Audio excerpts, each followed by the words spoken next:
Yeah, I think there's a lot of confusion among contemporary Protestants about what Protestantism even is. And for some people, there may be a difficult time even articulating any answer to that. For others, we might define Protestantism only negatively. Being a Protestant means you're against certain things. And there's some truth to that, of course. But I love to try to help people define Protestantism positively and to be proud to be a Protestant, because I think Protestantism is a good movement within the church.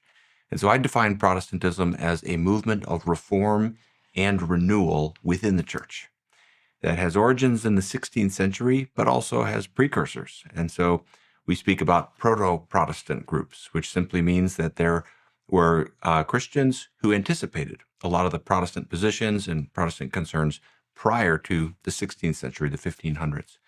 And two of the doctrines that I think are right at the core, if we're saying what's a positive Protestant identity that all different Protestant traditions agree upon and can coalesce around, I would go to the core and say sola scriptura and sola fide.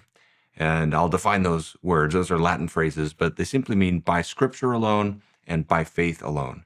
And you could think of this as the content and then the method.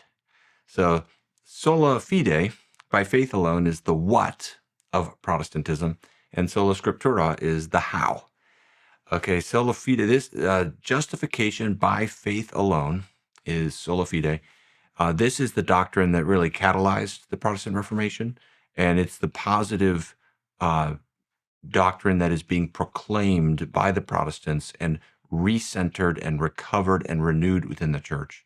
But then sola scriptura is right there next to it and connected to it. And this is the idea that the scripture is our only infallible rule. It doesn't mean that the scripture is the only source for theology in any sense. The word infallible is really the key word there. So I want to encourage people to be Protestants. I think the Protestant Reformation was a good work of God in the church, if not perfect, nonetheless good. And I think both of these doctrines are true and are rallying points. And I think people today can relate to them in a special way. There's a lot of anxiety in the world right now.